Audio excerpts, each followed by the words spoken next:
শেষ দফার ভোটের আগে আজকে শহরে আসছেন প্রধানমন্ত্রী। একদিকে রয়েছে তার সভা, অন্যদিকে রয়েছে রোড শো। সরাসরি আপনাদের শ্যামবাজার পাঁচ মাথার মোড়ে নিয়ে যাব। আমাদের প্রতিনিধি সত্যজিৎ বৈদ্য আমাদের সঙ্গে রয়েছেন। সত্যজিৎ, প্রস্তুতির ছবি দেখব।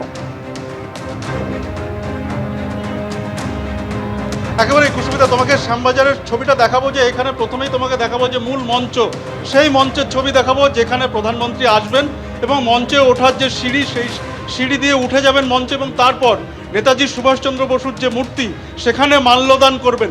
এই সমস্ত প্রস্তুতির কাজ সারা ইতিমধ্যে রাজ্য বিজেপির নেতৃত্ব এসে এই প্রস্তুতির কাজ খতিয়ে দেখে গিয়েছেন।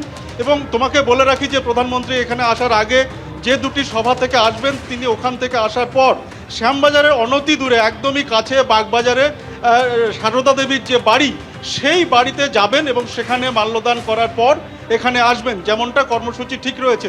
যদিও এই আগের যে কর্মসূচি, অর্থাৎ শ্যামবাজারে ঢোকার আগে যে মাল্যদান করতে যাবেন মায়ের বাড়িতে, সেখানের এই যে কর্মসূচি, এটা পুরোপুরি অরাজনৈতিক কর্মসূচি, এমনটাই অন্তত জানানো হয়েছে। আর ঠিক এখানে শ্যামবাজারের যে প্রস্তুতি তুমি দেখতে পাচ্ছ, যে চারদিকের মঞ্চ এবং তার চারপাশে কিন্তু পুলিশের ব্যারিকেড রয়েছে। তুমি জানো যে শ্যামবাজারের মতো একটা জায়গা যেখানে অনেক যানবাহন, দিনরাত যানবাহন রয়েছে এবং অনেক ভিড়, সে কারণে কিন্তু চারদিকে কিন্তু ব্যারিকেড করা হয়েছে। এবং তারপর তোমাকে দেখাবো যে রাস্তা ধরে প্রধানমন্ত্রী যাবেন, স্বামী বিবেকানন্দের বাড়ি, নরেন্দ্র মোদী ঠিক এই রাস্তা ধরে যাবেন। এবং রাস্তার দুপাশে তুমি দেখতে পাচ্ছ যে বাঁশ দিয়ে ব্যারিকেড করে দেওয়া হয়েছে এবং দুপাশেই কিন্তু বিজেপির পতাকা লাগিয়ে দেওয়া হয়েছে। পাশাপাশি বিজেপির পক্ষ থেকে এই রাস্তা নিয়ে একটা অভিযোগও করা হয়েছে। তাদের পক্ষ থেকে যেমনটা জানানো হয়েছে যে কলকাতা পুলিশের পক্ষ থেকে তাদের সঙ্গে অসহযোগিতা করা হয়েছে প্রধানমন্ত্রীর এই কর্মসূচিকে কেন্দ্র করে। তারা চেয়েছিল যে এই যে যাত্রাপথ, এখানের যে যাত্রাপথ, এই যাত্রাপথের কিছুটা দূরে দূরে আলাদা আলাদা মঞ্চ করতে, ছোট ছোট মঞ্চ করতে। এবং সেই সমস্ত মঞ্চে কি হবে না, সেখানে বিভিন্ন যে বাংলার সংস্কৃতি এবং অন্যান্য আরও বাংলার যে সমস্ত ঐতিহ্য, সেই সমস্ত কিছু তুলে ধরা হবে। এরকমটা কর্মসূচি নেওয়া হয়েছিল বিজেপির পক্ষ থেকে। যেমনটা অভিযোগ সুকান্ত মজুমদার, তিনি বলছেন যে এই কর্মসূচি, এই যে মঞ্চ করার যে পরিকল্পনা, এই পরিকল্পনা তারা করতে পারেননি, শেষ পর্যন্ত বাস্তবায়িত করতে পারেননি। পুলিশ বাধা দিয়েছে, পুলিশি অসহযোগিতার কারণেই এটা সম্ভব হয়নি। অর্থাৎ সরাসরি অভিযোগ যে প্রধানমন্ত্রীর যে কর্মসূচি, সেই কর্মসূচিতে পুলিশের যে অসহযোগিতার অভিযোগ করছেন সুকান্ত মজুমদার। এবং পাশাপাশি তোমাকে যে দেখালাম যে প্রস্তুতি, সেই প্রস্তুতির কাজ কিন্তু এই মুহূর্তে পুরোপুরি সারা। আর কিছুক্ষণের অপেক্ষা, তারপরে প্রধানমন্ত্রীর রোড শো কিন্তু আজকে বিকেলে শুরু হবে। সত্যজিৎ, ধন্যবাদ। বিকেল 5:55 শ্যামবাজার থেকে এই রোড শো করবেন প্রধানমন্ত্রী নরেন্দ্র মোদী, এখনো পর্যন্ত যেমনটা জানা যাচ্ছে। তবে তার আগে অশোকনগর এবং বারুইপুরে সভা করারও কথা রয়েছে প্রধানমন্ত্রী। এই মুহূর্তে অশোকনগরের সভাস্থলে সরাসরি চলে যাব। আমাদের সঙ্গে রয়েছেন প্রতিনিধি সমীরণ পাল।